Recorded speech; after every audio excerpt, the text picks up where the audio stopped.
Before Chaitanya చేసినప్పుడు దానికన్నా ముందు నుంచి శేఖర్తో ఎప్పుడు కలుస్తూ ఉంటాం, ఒక సినిమా చేయాలంటాం. అండ్ శేఖర్ నాకు బాగా గుర్తు, నీతో ఒక స్టైలిష్ సినిమా చేయాలి, చార్మింగ్ సినిమా చేయాలని అనేవాడు. బట్ ఫైనలీ మా ఇద్దరి మధ్యన రాత ఎలా రాసింది. సచ్ ఎ బ్యూటిఫుల్ క్యారెక్టర్ ఈ గేవ్ మీ. అండ్ ఈ నాకు ఈ రొటీన్ సినిమాల నుంచి ఒక కొత్త క్యారెక్టర్ చేయాలి సినిమాలో.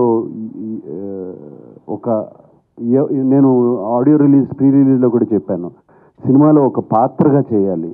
అండ్ శేఖర్ ఈ సినిమాలో ఫుల్ ఫిల్మ్ ఇస్ లైక్, నేను మాయాబజార్ అనే సినిమాతో కూడా కంపేర్ చేశాను అప్పుడు.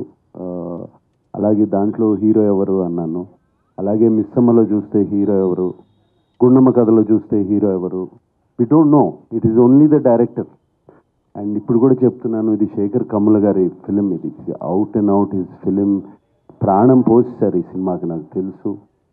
ఆయనే కాదు, ఆయన whole team, I know that whole team how much వాళ్ళు ఎంత క్లోజ్గా ఉంటారో. And Shekhar fantastic character. And thank you very much, నా గురించి ఆలోచించారు.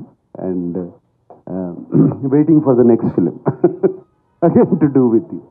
అది మీరు కెరీర్లో అద్భుతమైన పాత్రలు చేశారు. That is the reason you could continue for so long in the career.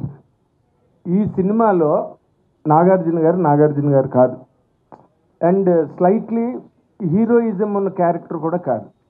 చిన్న విలనిష్ టచ్ ఉంటుంది ఫిల్మ్లో, తర్వాత మళ్ళీ గిల్టీ క్యారెక్టర్ కింద టర్న్ అవుతుంది, లాస్ట్ ఫైనల్గా సాక్రిఫైజింగ్ రోల్గా ఎండ్ అయింది సినిమాలో. మీరు ప్రధానంగా ఈ క్యారెక్టర్ని ఎంచుకోవడానికి కారణం ఏంటి? What is your personal experience as an actor who has done N number of characters in the career? ప్రధానంగా ఈ క్యారెక్టర్ని ఎంచుకోవడానికి కారణం శేఖర్ కమ్ములనే. ఆయనతో పనిచేయాలి, ఆయన మీద ఉన్న నమ్మకం. ఎందుకంటే ఆయన సినిమాలు అన్నీ చూశాను, almost everything I have seen. ఆయన క్యారెక్టర్స్ని ఎంత బాగా జస్టిఫై చేస్తారో తెలుసు. ఈ కథ విన్నగానే నాకు అనిపించింది నాది మెయిన్ క్యారెక్టర్ అని. ఎవ్రీబడి నా చుట్టూ తిరుగుతున్నారని, స్టార్టింగ్ నుంచి ఎండ్ వరకు. మేబీ స్క్రీన్ స్పేస్ ఇంకోళ్ళకి ఎక్కువ ఉండొచ్చు, but that is not the criteria. నాకు ఈ కథ వినగానే this is Deepak's film from start to ending, కథ విన్నగానే. అండ్ శేఖర్ చెప్పినప్పుడు కూడా అలాగే చెప్పాడు నాకు. ఈ క్యారెక్టర్ ఆర్క్ చాలా బాగుంది, సో నాకు అది బాగా నచ్చింది. ఇప్పుడు జిమ్ సౌరభ్ గారి arc, gym Saurabh did a fantastic job, but is arc ఒకటే వెళ్తుంది.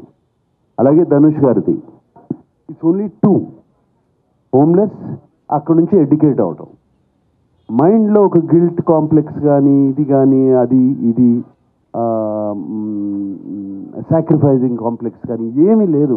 ఆ క్యారెక్టర్ వెరీ ఇన్నోసెంట్ క్యారెక్టర్, ఒకటే గ్రాఫ్లో వెళ్తుంది, సింగిల్ లైన్లో వెళ్తుంది. నా క్యారెక్టర్కి శేఖర్ గారు 3 షేడ్స్ ఇచ్చారు యాక్చువల్గా. So they are 3 shades. So అందుకనే ఈ క్యారెక్టర్ బాగా నచ్చి చెప్పినగానే వెంటనే నేను చేశాను ఈ క్యారెక్టర్.